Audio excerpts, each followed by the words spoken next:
Hey guys, you're still cruising along in section 11.2, simplifying radical expressions still.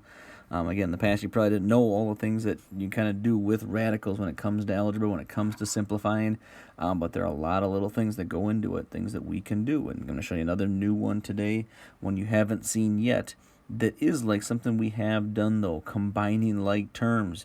It goes back to something like that. Take a look at this expression I've got here. One that should look pretty familiar to us. Remember, we can combine like terms when I take, remember, like terms are things that have the same variable part, we've called them, right? But realize what a variable is, you guys. A variable is just something that stands for a number. And if I have an x here and then another x here, well, that means that this is the same number, whatever that number would be. If it's 2 or 5 or 100, doesn't matter, okay? If x stands for 100, well, then 3 times 100 plus 4 times 100, and add them together, you'd get 700, okay, which is 7x, as it says here, okay? Or if it's 2, it would work out the same way, right? So we've learned something in the past that says when you have like terms, if you've got the same variable part, you can just add them together, just like this says. 3x plus 4x equals 7x, right? 3 times a number plus 4 times that same number gives me 7 times that same number. Well, guess what? The same thing can work for radicals, okay? Because that's all they stand for as well. Let's say I have 3 square root of 2 plus 4 square root of 2. Well, guess what? Again, it's almost like having the x's there. This just stands for a number, okay? Some number.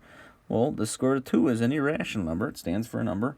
But when I have it with the same, since it's the same square root that I have over here, 3 square root of 2 plus 4 square root of 2, guess what? Just like terms, I can actually add those together and say that that's 7 square root of 2, okay? So just like combining like terms, I can do the same thing with these radicals when it's the same number. It has to be the same exact number, though.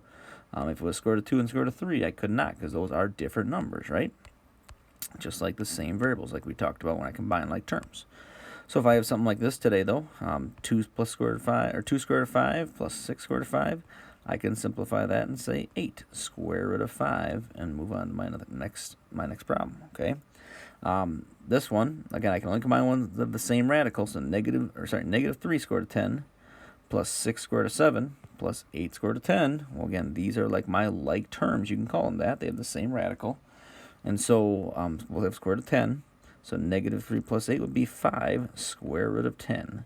And then again, I can't combine it with that other one, but I can just leave that in my answer. 5 square root of 10 plus 6 square root of 7. Now, it'd be nice to think that all problems that we're going to run into today are just as easy as those first ones where they already have it set up with the right square root, okay? But they will not all be. Sometimes we have to do a little work to get to the fact where they both have the same number of the radical.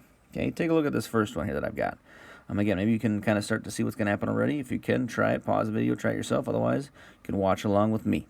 18 square root of 6, okay, minus 7 square root of 54. Well, obviously, those are not the same square roots, right? 6 and 54, so I couldn't just subtract these right now and put it together. But take a look at that square root of 54. There is something I can do with that we've already learned in this section. Square root of 54, I could break apart into the square root of 9 times the square root of 6. And just remember that there'd be a 7 out front. Square root of 9 is 3, so now it's really like 7 times 3 times the square root of 6. I can multiply these two together and get 21 square root of 6.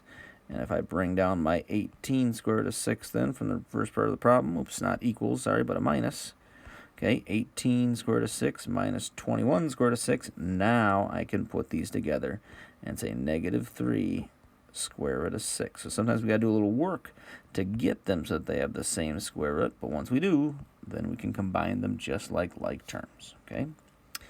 Moving over to this one, but again, right now you can pause the video and take a look at any of those down there, okay? There might be some, actually the next two down below are a little different, but still something we'll do with square roots, okay? Let's take a look at this one and see if there's something we can do to combine some of these square roots as well, okay? 4 square root of 12 plus 6 square root of 27 minus 10 square root of 3. Okay, well, again, right now they're not all the square roots, but I can do some breaking apart. Square root of 12, I know can be, well, I'm going to leave that 4 out front just so I don't forget it. Square root of 12 can be broken down to square root of 4 times the square root of 3. And square root of 4 is 2. So now I can do 4 times 2 here. Again, these would be multiplied together. So that'd be 8 square root of 3. Okay. I'm going to keep going on to the next one, square root of 27. Yep, that one can be broken down. It's got perfect square factors in it. Square root of 9 times the square root of 3. And don't forget that 6 out front. Square root of 9 is 3. So now I have the 6 times 3 out front. And that would be 18 square root of 3. Okay. And minus that last one, which is 10 square root of 3. And now they all have the same. Oops, I wrote a 13 there. But I meant 3. But now they all have the same number under the radical. So they're all essentially like terms, just like we used to combine in the past. So I can do 8 plus 18 and then just minus 10, which should be 16 square root of 3. Okay. Take a look at these last two now, okay, that I've got for examples. Now this is doing something else that we've done in the past. Okay, we just talked about combining like terms. Remember something else, another thing that we use in algebra a lot is distributing. When I have a number in front of parentheses, this can sometimes get me to simpler answers as well. Okay, take a look. I've got a number there. It's square root of 6. It's just like if you had a 2 in front of parentheses, right? I would distribute the 2 to everything inside. Well, same idea here. I've got square root of 6. I'm just going to multiply that times the 2 square root of 3, and also times the 3. As we've done these problems, if we started to pick up on numbers that are under the square root are numbers that we can multiply to other numbers under the square root. Okay, I can't really times it by this 2, but I can take square root of 6 times the square root of 3 for that first one, and I will get 2 square root of 18. For these type of problems, you guys, I would definitely be looking for work like this, like first you're distributing to figure out what you'd get. Square root of 6 times that 3 will just be 3 square root of 6. Okay, but I should see a step like this. Like here's you distributing first of all. Okay, and then you can look and see, can I simplify any more? And be on the lookout for that because, yep, sometimes you can break them apart. I took square root of 6 times square root of 3. That gave me square root of 18. But I can break down the square root of 18, okay, into square root of 2 times square root of 9. And then that's still minus the square root of 6 over here. Square root of 9 is 3, and 2 times 3 gives me 6. So this ends up being square root of 6 square root of 2 minus 3 square root of 6. And I don't think I can break that apart anymore. I can break apart the square root of 6 into 2 and 3, but those two square roots, again, will be both multiplied there. It'd be like having this. If I had 6x minus 3xy, can you combine the like terms? Nope, because it's not the exact same variable part, right? So even though I can break that apart and get 2 and 3, it doesn't really help much because I can't take any more perfect or square roots of any of those numbers. So really, that's as simple as that gets. 6 square root of 2 minus 3 square root of 6. Okay. All right, good. I'll do that last one here. Another one we're going to do a little distributing first. I've got square root of 2 out front of the parentheses, so just like we used to. Distribute to both. Again, pause the video, try it right now, see if you can figure it out on your own. That's the best way you learn, is by you trying to figure it out first before me even just telling you. See what you can get. Otherwise, here's me going through the rest of it now. So I would have 2. It's still that 2 out front. Nothing happens with that.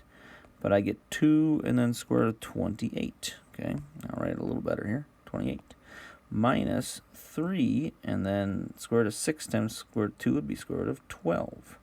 Both of these, I think I can break apart a little bit now. So square root of 28, I can break that apart into square root of 4 times the square root of 7. And I might as well just keep going with the next one too. Square root of 12, I can break into square root of 4 times square root of 3. Okay, so I've broken both of them apart. And I've got some perfect squares that I can take now. So square root of 4 is 2. Square root of 4 is 2 over here as well. And then I can do some multiplying with these numbers now that I've got outside the square root. 2 times 2 gives me 4, so this would be 4 square root of 7 over here. Minus 3 times 2 is 6. 6 square root of 3 is what I get on the other one. So 4 square root of 7 minus 6 square root of 3. Okay. Now again, these are just a few examples for what you're going to see today. If you still need help, email me or Zoom with me. Again, I'm getting more people that are doing that now to get some help, and that has definitely been an assistance to them and me to see kind of where you're at. So let me know if you still need help, guys. Otherwise, good luck. Okay.